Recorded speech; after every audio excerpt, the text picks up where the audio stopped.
एक बार एक बहुत बड़ा नेता एक साधु के छोटे से आश्रम में गया।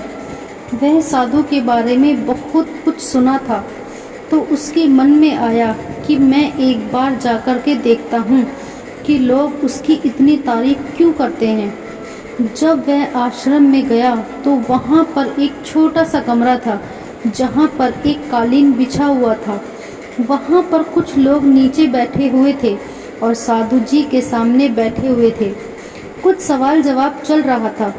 वो नेता उस आश्रम में गया और उस नेता के साथ 4 बॉडीगार्ड और भी थे, और उसकी ये आदत थी कि जहाँ पर भी वह जाता था लोग अपनी जगह से खड़े हो जाते थे और उसकी तरफ देखते थे, हाथ जोड़ते थे और सर झुकाते थे। लेकिन यहाँ पर कुछ ऐसा नहीं हुआ। साधु व्यस्त होने के कारण उसकी तरफ देखा तक नहीं।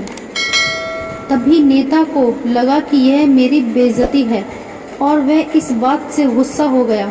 नेता ने थोड़े गुस्से से साधु की बात को बीच में काटते हुए कहा कि मैं आपसे कुछ कहना चाहता हूँ। साधु ने उसकी तरफ देखा और बोला, आप थोड़ी देर रुकिए, पहले मैं इनके सवाल का जवाब दे दूँ, उसके बाद मैं आपसे बात करता हूँ। तब तक आप अगर चाहें तो बैठ सकते हैं। बस साधु का इतना कहने की देरी थी, नेता का चेहरा गुस्से से लाल हो गया और फिर उसने अपना सारा गुस्सा उस साधु पर निकाल दिया। अभी तक वह नेता बहुत तमीज से बात कर रहा था, आप करके बात कर रहा था, लेकिन अब वह तू तड़ाक पर उतर आया। नेता ने उस साधु को कहा, तुझे पता भी है मैं कौन हूँ और तू किससे बात कर रहा है?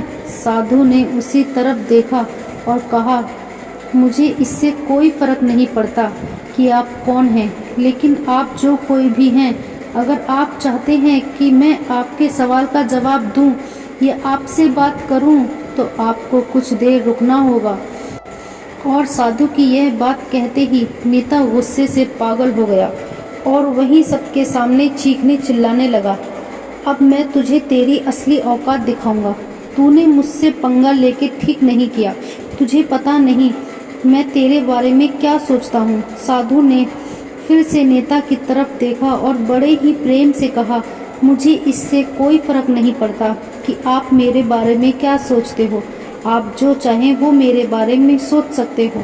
फिर नेता ने उससे कहा कि तू चाहे सुनना चाहता है या नहीं, लेकिन मैं तुझे यही सबके सामने बताऊंगा कि मैं तेरे बारे में क्या सोचता हूँ। तू कोई साधु नहीं है, तू एक बहुत ही घटिया इंसान है, तू एक ढोंगी पाखंडी है और यहाँ पर जितने भी लोग बैठे हैं उन सबको बेवकूफ़ बना रहा है। तेरा बस एक ही मकसद है, इन लोगों की जेब में जितने भी पैसे हैं वह सब तेरे पास आ जाए। तू अपने फ़ायदे के लिए इन लोगों का इस्तेमाल कर रहा है और अब मैं तुझे नहीं छोड़ने वाला। पूरी दुनिया के सामने तेरा पर्दाफाश करके रहूँगा। लेकिन उसके इतना बोलने के बाद हल्की सी मुस्कान उस साधु के चेहरे पर बनी रही। यह देखकर वह और भी तिलमिला गया और उसने कहा, अब बहुत हो गया, अब मैं यहाँ 1 मिनट भी नहीं रुकने वाला, लेकिन अभी भी तेरे पास मौका है। अगर मुझसे माफ़ी मांगनी है या मुझसे कुछ कहना है तो कह सकते हो। इतना सब होने के बाद साधु के चेहरे पर एक मुस्कान थी और वह बिल्कुल शांत था।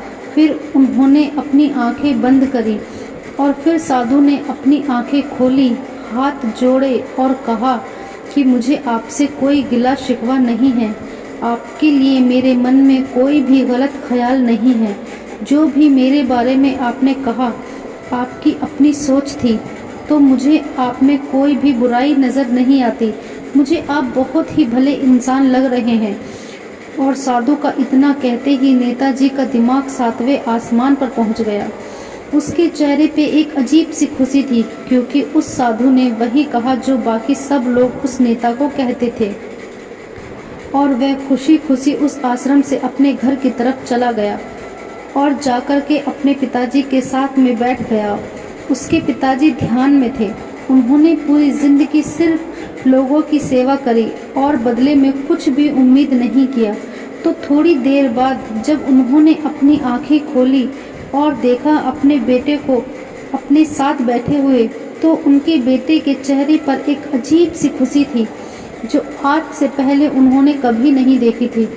फिर उसने एक एक करके सब कुछ बताया कि आज क्या हुआ, किस तरह से वह आश्रम गया और वहाँ पर क्या हुआ, उसने क्या कहा और साधु जी ने क्या कहा। जब उसके पिताजी ने पूरी बात सुनी तो थोड़ा सा मुस्कुराए और अपने बेटे को देखकर बोले, उन्होंने तुम्हारी तारीफ नहीं करी क्योंकि उन्होंने वह नहीं कहा जो तुम हो, उन्होंने वो कहा जो वो खुद है।